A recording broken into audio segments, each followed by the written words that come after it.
Holy cow, that is ginormous. I've been trying to get my hands on a Tron bike since the beginning of time. And I found one at a museum and somehow convinced the museum owners that I am somehow qualified to test drive it. We are here in Dallas, Texas at the Haas Moto Museum. They got some of the coolest bikes here. This is gonna be awesome. Oh, come on. Holy cow. This is amazing. Hi, I'm Stacy. Nice to meet you. Hey, Sean, Sparky. Sparky? Nice to meet you, yeah, finally. This is beautiful, this is amazing. Where do we start? I love to see that you're wowed when you walk in here. How many bikes are in this area right here? 232 motorcycles in here. This is History Hall, and we have from 1899 to present day, and why we're here, how we're here, and that is because of Bobby Haas. They say you only need one big deal to change your life. If you followed finance in the 80s, you may know of Bobby Haas. Him and his partner, in a legendary leveraged buyout, were able to acquire 7-Up and Dr. Pepper, combine both companies into one, and within 4 years, sell 49% for $600 million. In the next phase of his life, he spent a lot of his time hanging out of helicopters, capturing some of the best animal pictures ever, and publishing multiple books with National Geographics. That's kind of the start of Bobby Haas. And then he decided he wanted to learn about motorcycles. He started collecting motorcycles. He rode his first motorcycle at the age of 64. And that was after he had bought one, taught himself how to ride, and just became completely enamored with motorcycle culture, all things moto. And he started collecting in his business office. He not only started collecting motorcycles, but also started chasing after land speed records, which was documented in his movie called Racing Mr. Fahrenheit. The collection was growing rapidly, and so Bobby and I found a 5,000 square foot facility in the design district, and we housed about 53 motorcycles there. But as we started traveling the world and collecting at a rapid pace, we knew we had to get a bigger space. So then we moved to our 25,000 square foot space in the design district, and we were there for a handful of years. Unfortunately, Bobby passed away in September of 21, and that's when we moved here to this new location, which we love, and we're happy to be here. When you were actively buying a lot of bikes, what did that process look like? Fast and furious. Quickly became known to dealers around the world, and then entered the custom scene, which really became the heart of the museum. When we think of custom bike builders, we think of Orange County Choppers or Jesse James. We think of the famous TV show guys, but some of the best builders out there are relatively unknown. Now, what Bobby was able to do, and this is kind of what makes the museum so incredible, he would find these guys who built cool bikes, and he was able to commission them to build the dream bike that they had in their head. So for these guys that never had the funds to build the bike that they really wanted to build, now they have the funds. Are you still acquiring bikes? We always like to look. Because I might have a handful of bikes that need to belong in this museum. I got 100 bikes right now. I'm probably gonna sell 95 of them. Wow. And there's probably 5 that are very rare. One of, either a couple definitely belong in a museum. Can I ask why? I'm not a collector. And I don't want to be a collector. Apparently you are if you have 100 that's bikes. the thing. I try and I like to be part of the story, but I don't want to be the end of the story. But I appreciate people who do. You know what I mean? Because someone has to. Hey. Come here. Don't tell the wife, but I have not showered in 4 days, and she has no clue. And that's because of my new friend, Mando. Mando is clinically proven to stop odor before it even starts. It keeps you fresh for days.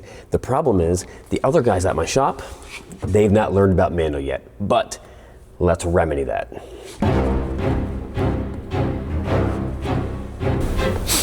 Ah, you stink.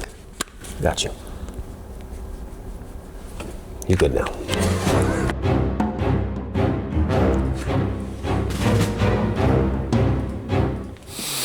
Oh, you stink. Got you. There you go. Mando smells pretty good. Fresh water and citrus. That's nice. It's very pleasant. Manly smell too. Check out Mando. They sell it at Walmart. You can buy it online. If you guys are a fan of bikes and beards and you want to support us, go click on the link below and check out the Mando. So shop Mando at your local Walmart store or online at shopmando.com/beards. Again, you can shop Mando at your local Walmart store or online at shopmando.com/beards. Don't mask it, Mando it. I'm actually finding out that the Tron bike might not be the coolest bike here. That's the fourth from Kingston Custom. That was the last bike Bobby and I commissioned before he passed away, so he never got a chance to see that. So you don't want to sell that one? We don't sell anything, not typically. Got it. Who would be using this? This is for like royalty or something, or? Yeah, early Uber. We used it for Baxter. Baxter loved to sit in there, yeah. It was Oh, yeah? Bobby's Yeah. dog. Stacy, which one is your favorite? Can't ask that. It's like you can't ask. Do you have a favorite child? Top 10. These three, I would say these are my babies because Bobby designed all three of these and built them with Sparky and the crew over at Strokers Dallas. And this was all his creative spirit. Oh, cool. And so those are nearest and dearest to my heart. So what, this is an SNS motor? This was a Victory, the 100 Freedom.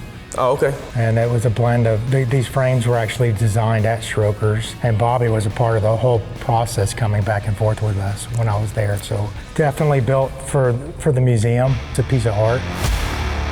This is the Rocket. This is the bike that got me started in all of it.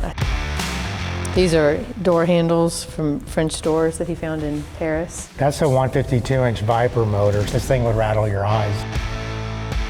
That's Bobby's Nat Geo photography. Oh, okay. Painted on the Predator. Now what's the deal with this guy? This was Bobby's personal bike. Bobby went 100 on the salt flats on this stock Fat Boy. Wow. That's why I always say he went 0 to 100 on the museum and the bike, because it was nonstop through the whole roller coaster ride. So you'll notice a theme around here, and that is because Bobby viewed the museum and the bikes in it as frozen in time art. They had their day to be ridden, and now it's time for them to be enjoyed by viewers and people who go to the museum. Me, I have a more selfish and childish view on life. I don't just want to see it, I want to taste it, which is why I'm not allowed back at Hershey, Pennsylvania, or Legoland. The next guy we get to hang out with is Craig. Not that Craig, another Craig. Hey, Sean. How you doing? Craig. Craig, nice to meet you. I'm Sean. Nice to meet you. So, this row bikes are all ones that you built? Yes, they are. It's confusing, I know, but this is a new Craig from Australia, and he's one of the most talented bike builders I've ever met. So tell me about this one. This one's awesome. Well, thank you. This is the bike that I built that started my relationship with Bobby. Okay. And Can I touch it? Yeah, absolutely. It's what's called a dustbin fairing. Okay. Which was a big thing in the 50s, late 40s through the 50s. It's something I always wanted to build, was a dustbin faired bike. And I've been doing what I do for over 40 years. I was broke and I thought I'm going to go out with a bang and I'm going to build my dustbin fairing bike. And I chose a Motor Guzzi V twin engine, and I did it for myself. I didn't do it to sell. I took it to a show in Austin. Bobby and Stacy turned up and he said, "Would you like to sell it?" I said, "Yeah, absolutely." And then it started a friendship between us. He turbocharges and supercharges like most of the bikes that he makes, which is awesome. And he built a bike called the Killer, which I'll let him tell you about it, but it's insane. Next bike, one of them I'm really proud of is, we call it the Killer. Okay. It's based on a prototype. This is this very Art Deco. That's the engine. The engine's in the front wheel, yes. It's like an electric hub motor, gasoline engine motor, engine hub. Yeah, it's basically a radial, 3 cylinders, one on top, 2 on the bottom, and it goes. Oh, like an airplane. Yeah, basically. A radial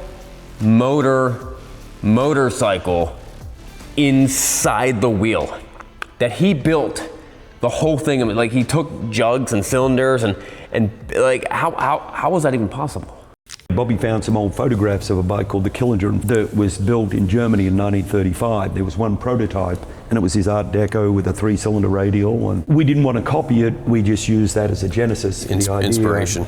I learned a lot building this bike. The only thing I didn't make on this basically was the tires, but all the spokes were on one side because you've got nowhere to run the fuel lines or electrical or anything, so it comes apart. You just So you take made those those wheels. You made everything on this bike except for the tires. Yes. The engine, I ratted some. And you didn't make this. Well, the glass lens, no. I got the glass lens, but I made the headlight and put it in That's so there. cool.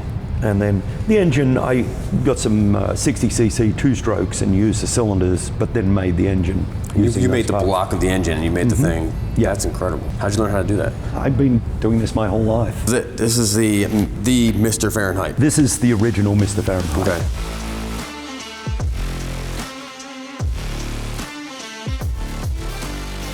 Bobby wanted to go land speed racing, and he was a sidecar guy. Started off, we were going to build a museum piece sidecar, and then Max had gone land speed racing. He got the bug. Bobby got the bug, and he said, "Let's turn this into a land speed sidecar." Now, being a land speed sidecar adds an additional level of engineering, doesn't it? Yeah, there's a lot more, and especially a sidecar also compared to a motorcycle, a solo motorcycle. What was the top speed supposed to be? We wanted to get 125 or 126 miles an hour. And would that be the fastest That sidecar? would be in this class. That's a pushrod engine, 1000cc sidecar. The record is 126.7, I think. Okay. That still stands since 2008. Yeah. Oh, really? Hasn't been big yet. And Greg was only 10 miles under it with the first time out there. Oh, We you actually- rode this bike? Yeah, I built it for Bobby, and then unfortunately Bobby passed away. He never got to race it. We all decided that let's take it to Bonneville and run it. Bobby's on it. For a pushrod motor Guzzi V-twin, this thing will rev to 8.5, almost 9,000 Really? RPM. Yeah, this thing screams. So that's a Guzzi motor. How old is that Guzzi motor? This engine's, for the most part, is very early 70. Why did you choose the Moto Guzzi engine and not some more easier to find? Well, parts the for? thing is, Right. if I had have done this with a overhead cam, double overhead cam, Japanese motor or something else, a Ducati, Now the number's like 250 miles an hour. it's about in a 1000cc sidecar class. I think it's 170, 180. Right. Which is, again, still hard to do. Right. Having that sidecar slows you down. Right. Like, that's a lot more Right. drag. The other thing, because I built this for Bobby, I overbuilt it, so it's heavy because it's really strong. Mm-hmm. If it was my own bike, because I'm a little bit more, let's say, careless, I wouldn't have done this. But when you're building it for your best friend, you don't want it to break. I'd rather it not break and him not get the record and not get hurt. Right, then him breaking it and get hurt. If it was for me, it would have been a lot more sketchy. So how many of these bikes were the idea of Bobby? I would say Like- probably almost half of them. But you know, it's some of them were from scratch, and he helped out with the designing, and some of them he would just give creative input. He let the artist decide a lot of He it, did. too. So this is the salt shaker, Max Hazen. This is a record holder now. He went 207 and holds the land speed record in this class, Really? 1650cc class. So he went from building bikes that look like jewelry, which you saw in the custom area, Yeah. to asking Bobby to help him fulfill his dream of going on the salt. And so he and Bobby built this together. That's so cool. Size. Man, I bet that was fun. It's fast. I bought Road Dog. You know Road Dog? That big, giant, custom-built bike, weighed like 3,200 pounds. Good Lord. It was 19 feet long. That's insane. The sketchiest thing ever. Well, then the Tron should be a piece of cake for you. So upon further investigation on the Parker Brothers website, I learned that there's not just one bike, but 6 bikes, 6 different versions of pretty much the same bike. And I'm not sure which one this is. Well, I've never seen a Tron bike. Let's go check it out. Let's go. Holy cow. That is ginormous. The tire is actually this wide. It's the width of the bike, pretty much, yeah. That Other than just clearance enough for the body panels to sit around everything. is crazy. This is ABS, not aluminum? Fiberglass. Fiberglass. And I said ABS. I'm assuming that part. And nothing in here. This is all static. Nothing moves. No. Everything moves around it. Okay, so I read online that there was 2 different models. Yeah. One had a V-twin engine, one was electric. Yeah. Is that true? I think they did more than one level of electric.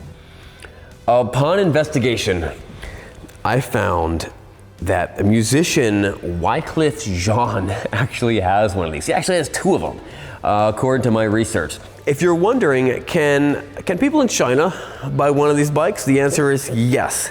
Like this man, who apparently spent every single penny he had to buy one, and then almost instantly got banned from riding it in China. Oh, really? Also, yeah. Was it you saying that they're still making them? I looked them up this year, and it showed 2025 Neutron. I haven't seen one. I don't know. So if this it's is okay. This is not called the Tron bike. It's called the Neutron. Neutron. Yeah. But it was made for the movie Tron. It was an idea off of the movie. Okay. This was 2017. We're almost 10 years later on that for their new model. if they're producing these still. You can barely see the rear tire on there. So there's not much leanability on this bike, and the tire's about this wide. It's not actually that wide, it's about right here. But still, you know, for a motorcycle, and especially for a front tire, that's a ginormous front tire. It's a steamroller, pretty much. It's probably like a 280 in there. Yeah. Right? Yeah. 280, 300 maybe? Yeah, right. Yeah, maybe 300. Yeah. Humongous tire. And the power, there's a main power switch in here. Child-proof it. So you're pretty much you're turning the power on with this. I'm on the other side. And I don't How fast can this bike go? To me, it's like an extreme golf cart. I don't know if I'd go 55 on this thing. I don't know. We'll have to jump on the highway. We'll see what it can do, I guess. I can't look. There's your key there to power it up. This is light. No rear brakes. Oh, is this front or rear brake? Front. Front. Yeah. You got about 20%. 20% brake. Let's grab a helmet, grab a jacket. We're gonna ride a Tron bike. Where's that pegs at? You hear that noise? So I'm used to riding weird, strange, hard to ride motorcycles, but I usually own them. The issue with this bike is that the body is it goes so low, like the fender skirting goes so low that when I turn that much, I'm scraping the body. And I don't want to scrape the body. I want to take really good care of this thing. I don't want to mess it up, which makes it really, really hard to ride. This must be what it feels like when you drive the bat bike.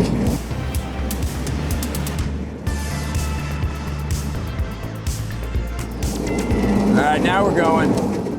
Aha! We're doing it, we're riding the Tron bike! How fast are we going? 80, 90?